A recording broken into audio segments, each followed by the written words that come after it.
feel the Me Too movement has affected the way that you deal with sexual assault or sexual misconduct or harassment? Has it changed the way that you would deal with it on a day-to-day, or even the way that you think about it? Has it changed because of the Me Too? Well, yeah, for me personally, the way that I view relationships and consent, 100%, I think that the Me Too movement definitely put it on a pedestal to recognize that women, for many years, if not centuries, have been devalued based on aggressive behavior that has been done by particularly men, and in other cases, sometimes even women. However, what I will say is, on one hand, the Me Too movement is great, but there's also a gray area when it comes to the Me Too movement. Extremely. And that gray area is obviously consent. What exactly is consent? Because consent for different people is a little bit different. A nod to the head might be consent for somebody else, but for somebody else that might not mean consent. Right. Verbal might mean consent, but then put in a certain situation, it might not be. And then we also have the rising of some women who have also taken it as an advantage.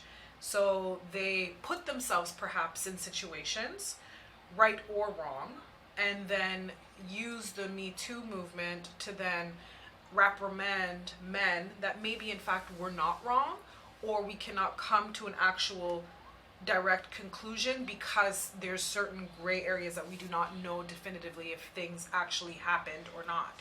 Right. So that being said, do I believe in the Me Too movement? 100%. Are there women who unfortunately are making the Me Too movement not as powerful as it can be? That too. And ultimately, are there some men out there that have for years and continuously have abused women in a variety of ways? Should they be reprimanded? 100%. And I'm glad that this movement is also bringing that to the forefront.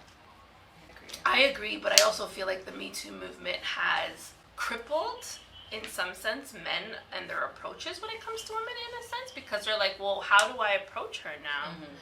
I can't cat call her, I can't touch her, I can't do this. So it leaves them now to just be standing there like deers in headlights. Have you guys actually really, I don't, Me Too has not affected me in that way. Like, still walking down the street, I'll still get a cat call. Like, it really hasn't stopped the lower level people that much. It might have stopped people at a higher level or different professions. Like, if you go on set, if you're going to go on Good Morning America, this man can't touch you no more. Snoop Dogg can't touch you no more, and he's been touching people, right? Me too, I get that. But at a general street level, it hasn't really stopped the regular man, but it has made them really angry and have some conversations with me about, look how these women are trying to take advantage, and they're just trying to say this to get They're men in always trouble. trying to you say know? we're taking advantage of them, Yeah. and the system works for us, but it doesn't work for them. And I can say that it may work in both spots for where it does work for us and it doesn't work for them. But I mean, I think it's for them to think first before they make the do the action. Like, let me think, because sometimes they just don't think; they just do. I think Me Too it's very much more, I guess, utilized in a professional setting, but not on a street or maybe even a club level. I don't know if like people are going to the club or fetes or anything like that and saying, Me Too, watch out for Me Too. At the fetes, that rule doesn't but manage, because the whole point of a fet or the soca atmosphere is, you walk by a woman, you walk by a man, you take a wine and you just go. Like, there's never been a question. I don't even find that they do that anymore. They will ask you now. At least they're trying to be a little more polite. Maybe polite, but I don't know. Yeah. I know I'm whining and I'm enjoying myself, and somebody may pass through, you stop 1, 2, and then they pass back through. That's it. But, because if you think about it, we were laughing about this with my friends all the time. Like, we've been sexually assaulted quite a bit in a reggae or a soca. But is it really called assault? Well, if you... According to the definition. The definition, yes, but you know what you're going for. But not necessarily want to be felt up. Not by I everybody, agree. but I agree. Marcus, if it's Marcus from the club. Right, but that's the thing. You Sometimes know? the rules are different Yes, for the guy that for you're attracted to. That you're attracted to versus compared not to the guy attracted that to. you're not attracted Exactly. to, right? Yes. Yeah. You know, I think it's part of the culture. For example, with Carnival, that's been going on so often now. I'm always, even for That's myself, a I have Me Too to public relation horror I have to story. catch myself all the time because I'm like, one year, I think it was last year, there was a girl that was wearing literally triangles covering her nipples and a little bit of hair and I think a G-string background, and men were groping after her, and she was like, but you can't touch me. And I'm like, in my head, I'm like, but if you didn't want him to touch you, maybe you should have put True, more but at the same clothes time, on. that is body shaming, like that is clothes Yeah. shaming somebody, you know. At the same time, like I see both, you know, like But again, like and that's why I'm it's- saying this. You should not have to wear things, and like you should still not. We keep our hands to ourselves. I don't see a man wearing a little piece of nothing be like, yes, let me, you know. I don't know if I can speak. I can't say that. So at least the courtesy of keeping your, you know, you can ogle and you can look, but it doesn't. What you wear does not necessarily give license to a man to come and paw you, unless you said, come and get me. But at the same time, girl, put some more clothes on at the same time. But just the same way that people go and buy cars. We don't necessarily buy cars to buy cars. We buy cars to wear them, right? So, which is why people will buy a certain brand of a car, because if I drive a luxury car or whatever, that I'm associated with a brand. At the end of the day, what you wear and how you carry yourself is a brand. So if there's a woman who chooses, and again, women should be entitled to wear what they want. But if you're putting on a billboard saying, I'm wearing a certain outfit that is going to attract a certain attention, and then get pissed when you attract that type of attention, or when you attract a man who thinks that this billboard is suggesting that I can't speak to you in a certain manner, then yes, can you 100% request and demand respect? Absolutely. But then your billboard is also suggesting otherwise. But your Does that make billboard, sense? if I'm a rich man with a $10,000 Rolex, does not mean that somebody should come and snatch my Rolex from me Or ask me for money. or ask for money. So it's the same exact thing on both sides. I agree. I know, But same thing. I'm saying I the same agree, thing. but I almost disagree. I Like, say the same there's- thing. I see both sides. Is what Yeah. I'm saying. I just feel like there's a line when it comes to touching somebody. You could say what you Want. want. And you can get as look with all offended of as your you want. eyes. Yes, look Do with your all of eyes. it. Exactly. Just don't touch it. Yeah. I And- had a situation this weekend. I have a part-time job where I bartend, but they also sell food. So I wasn't working that night, so I went to go get some food, and my food wasn't ready, so I went to go paid for the food and stuff. They told me give it 10-15 minutes. I left to go meet up with my girl Jack, who was usually part of the group, and then I came back to get the food, and there was this guy there that he's friends with one of my coworkers there, one of the girls that I work with there, and we don't speak, like we don't have any type of like, you know, hi, bye, that's it. This guy came up to me and just slapped me on my ass. Oh. Now, I couldn't believe it. I needed a minute because I didn't believe what was happening right now. So I tried all of that, like, you know, Assertive. assertive and calm and da-da-da-da, but I lost my mind. Yeah. I got really upset because the place is full of people, and I've never disrespected you like that in the amount of time that I've known you, and for you to do that to me, especially in front of all these people, especially where I work, it was the most disrespectful thing that I've experienced this year. And he got really upset at me. Well, first he said it was a mistake. And I called BS. I'm just like, Okay. I don't believe it. I was mad. I was angry. My neck was going. My hands was going. All of that. And then he got mad at me because he said that he didn't like the way that I reacted.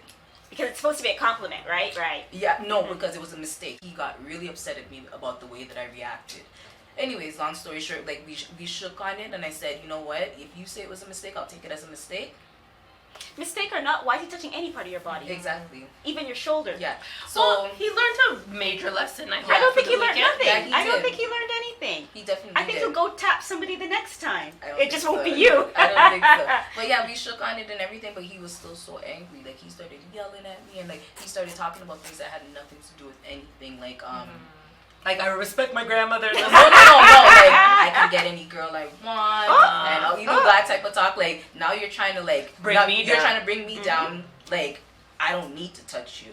You know what I mean? But you did, and that's where we are right now. So if you don't want to leave it alone, if we can't shake on it, so then be angry. So he was just angry and mad. But that is a great conversation, despite I think maybe his embarrassment turned into aggression. Exactly, that's exactly what it was. Because most women probably would never respond back, anything, right? Because it's like, oh, I'm at a bar, it's normal, they hit you, whatever. Like, that's or just don't do that. Right. I don't like that. But because you took it to the 11th grade, he was like, oh my God, this lady's embarrassing me in front of all these people now, and now I have to show her who's alpha, right? Yeah. But I think it was a learning lesson for him, and maybe I almost think that conversation maybe needs to happen now again outside of the high levels, because he may have never heard you, right, at that time, and now we can probably have a conversation and say, yo, like, listen. No, I got my point across. I would never ever talk to him again. Never talking about that. I cut people off for less, and that's what I was telling him. I'm like, I'm not that type of person. I'm not gonna be here and fight you. And then the thing is, like, he got really aggressive, and he like, then like when he realized I was just like I was over it, he was just like staring at me and like trying to intimidate me for the rest of the night, and it's like, that's the wrong person. Like, I don't care. Like, I really don't care. I'm not like, if you're gonna do something, like, do you want to do something? Do you want to fight a girl now because I wasn't happy with the fact that you touched me on my bum? So and it's very interesting because it could be you dealt with it yourself, but it could be a simple phone call now to say, hey, I've been sexually assaulted, right? And that's what he did. He actually texted me after, like, days after, and he's just like, called me all these names, like, I don't need to touch you, I can get whoever I want, all He this kept stuff. It going. And he's like, he kept going. He's like, he said said. that you're a cop caller, so you shouldn't act so hard. I said, me, hard? I would never. I am a cop caller. I call police for less. I've called police for men multiple times, and I don't feel any shame to say it. I will call the police because I'm not gonna handle it. What am I gonna do? I'm gonna fight a man. I'm not going to do that. So I will call. If I feel like you're threatening me, I will call the police, and I don't think that I should be ashamed of that. Wow, that's You even know what I mean? lower. Like, you're bringing it to a point of, like, what is it that you want from me? Do you want to hurt me now? Because like, what is it that you want? Let me know so I can call them. You know what I mean? And that's how I take it. At the end of the day, a lot of men don't know what it really and truly takes to walk in a woman's shoes. You know what I Which mean? is why he felt, validated enough to do what he did. And then, after you reprimanded him, He's so strong. still feel like he did nothing wrong and then try to backtrack and make it seem like it's your fault. And then make me try to belittle me as like I wouldn't even waste my time with you. Yeah, right. Or exactly. you're wasting And a lot of time with me. If we go back to what we've been learning is the fact that being strong enough to be able to do that, because there's many of us that are not capable of saying, let me stand my ground and stand for what I believe in, right? Because he will really consider it the next time he tries that with the next woman, because the next woman may slap him back. The next woman may have a man that may attack him back. There's so many scenarios on this what could happen. And the good thing is that he knew you, so he kind of could play out the situation. But sometimes you do it to a stranger, you have no idea how that could go, left or right. Exactly. Right? Absolutely. So I felt like I handled the situation pretty okay. Maybe like I could have left out a couple like nets and a couple FUs and stuff like that. But other than that, I think that for what happened, I had to look pretty well. So did anything that we've been doing over the last couple of weeks come to mind, I guess? Oh yeah, definitely. Awesome. The like initially, like when it happened, I thought of being assertive. Don't be aggressive.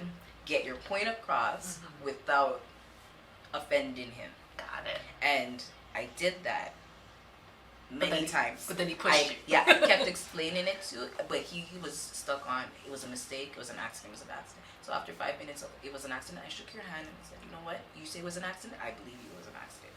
but he's already angry. So there's nothing I could do about it now. Now you're just yelling at me about stuff that doesn't have anything to do with anything. You know what I mean? So I did all I could do. And at that point, like when he was, I just left him alone.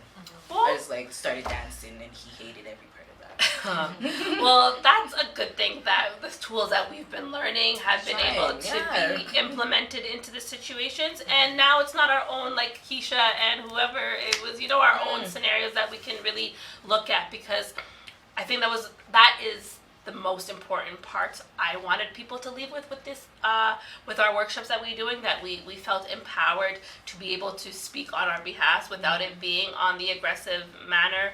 Yes, as I will always say that I think at some point we will always come across that way, and that sometimes you do need to show aggression to say what you need to say, because now I've said it and you better hear me, right? But I think I'm glad that you're able to do it. I've done it myself a few times now. I'm really thinking about now when I do certain things, how I can react, how I should react. You know, I don't want to be seen as that typical black girl, the bitch, whatever the case may be. I'm really trying to adjust myself, but I do say that people do push you. They will bring you to those levels where you're like, I've never really experienced a Me Too movement, or if I have, I never took it in that way. You know, now even understanding what consent means, consent being that, you know, if I'm under the influence of alcohol and drugs, I'm not really consenting to things. You know, there's so many things that now with this program and educating myself and as well educating you guys, that has really just opened up my eyes. And now that I can talk about, like, people ask me, what do you do? I'm like, hey, do you really want to know? Because we're going to go on for a long period of time. But again, thank you ladies for your 5 weeks that you've put into this. I really hope that you'll use this information and share with others, because the more we let others know, women and men, and as you've said before, if we let men know, then they maybe can make these changes and implement into their lives as well. And hopefully that this program can keep going on, and you know, we'll slowly change the city of Toronto, one person by at a time. All right, thank you again, ladies.